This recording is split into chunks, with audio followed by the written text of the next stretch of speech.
Hello and welcome. As an expert who has spent years right at the intersection of hospitality and technology, I am truly excited to guide you today. To all the students of the Europe Hotel School, welcome to your online learning journey. We're thrilled to be a part of your professional growth in this amazing industry. So, here's our game plan. We're going to build a complete framework for you to really master hotel contracting. We'll kick things off with the absolute foundation, predictable revenue. Then, we'll dive into the high-stakes world of group business and corporate partnerships, learn the unique strategies for long-stay guests, and finally, we'll wrap it all up with the timeless art of negotiation. All right, let's start with the big idea, the core principle that really drives everything else. You see, contracts are so much more than just paperwork. They are the bedrock of a hotel's financial health. They're what gives you the power to plan for the future. Every single hotel manager faces this fundamental choice. Think of it like this. On one side, you have individual bookings. It's exciting, sure, you can get those really high rates, but it's also a financial roller coaster. You just never know what's coming next. But on the other side, you have contracted business. The rate might be a little lower, but it provides solid ground, that stability you need to build a real long-term strategy. And that brings us to the number one advantage, the holy grail, really, predictability. And look, this isn't just about filling rooms. It's about giving your management team the power to make smarter decisions. We're talking about everything from optimizing your staffing schedules to strategically pricing your remaining rooms. It's truly the engine of effective operations. Okay, so with that foundation in mind, let's see this principle in action. We'll start with our first major contract type, group business. Think big conferences, weddings, tour groups. These are those high-volume, high-stakes deals that absolutely demand a sharp strategic approach. Now, at the very heart of any group agreement is something called the room block. This isn't just about setting rooms aside. It's a calculated risk. You have to look at the group's past performance and your own demand forecasts, because if you block too many rooms, you risk turning away other guests who might pay more. But if you block too few, you could lose a really valuable client. It is a critical balancing act. So when you actually sit down at the negotiating table for a group contract, these are your key levers. You're not just looking at how big the room block is, you're looking at their track record. Do they actually fill the rooms they promise? You have to calculate the total value, including meeting space, and, this is a big one, the food and beverage minimums, which can be a massive revenue driver. And maybe most importantly, you have to consider timing. A huge group booking during a citywide convention, well, that could be an opportunity cost you simply can't afford. So if group business is about managing these big one-off events, our next category is all about the long game. Corporate partnerships aren't about that one-time splash. They're about consistency. These are relationships built month after month on a solid foundation of trust and totally reliable service.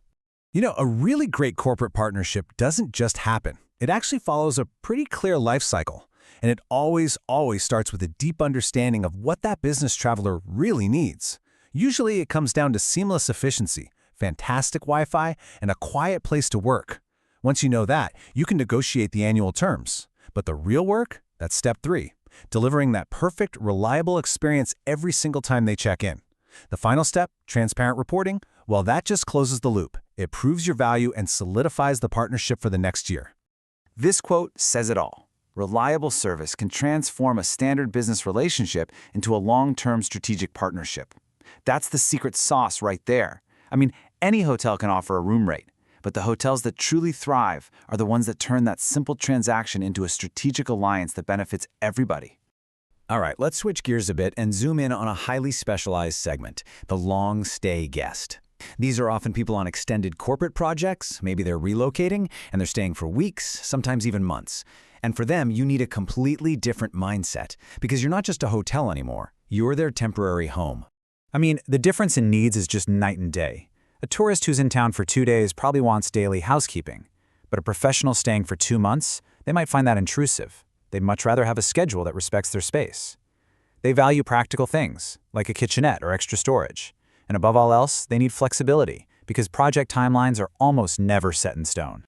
Now, when you're negotiating these long-stay contracts, you have to master a really crucial financial concept, opportunity cost. So what does that actually mean? Well, every time you commit a room to one guest for 3 months, you have to ask yourself, what revenue am I giving up from the dozens of other guests I could have sold that room to, maybe even at higher rates? The long stay rate you negotiate has to be compelling enough to justify taking that room off the market for so long. Okay, we've covered a lot of ground, right? We've looked at the high-volume strategy for groups, the consistency needed for corporate partners, and the very unique needs of long-stay guests. So for our final section, let's pull it all together. Let's distill all of these lessons into the universal principles that define any successful, balanced agreement. These are the fundamentals, the absolute non-negotiables of any strong contract. Of course, you have to think about the operational impact, and you need crystal clear cancellation policies. A balanced, win-win agreement is absolutely essential. But I think the most important piece here is the last one. A contract isn't the end of the deal, it's the beginning of the work. You have to communicate it effectively to your operational teams, the people who will actually deliver on its promises, because that's how you turn a simple transaction into a true partnership. And ultimately, that's the goal of all this. It's about a fundamental shift in how you think about your business. You're moving beyond one-time transactions to build the kind of enduring, profitable partnerships that truly define a hotel's reputation and secure its place as a leader in the market.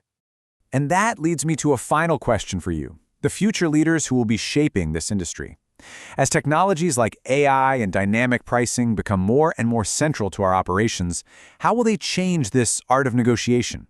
What new skills will you need to build these critical partnerships? That is the challenge and the immense opportunity that's waiting for you.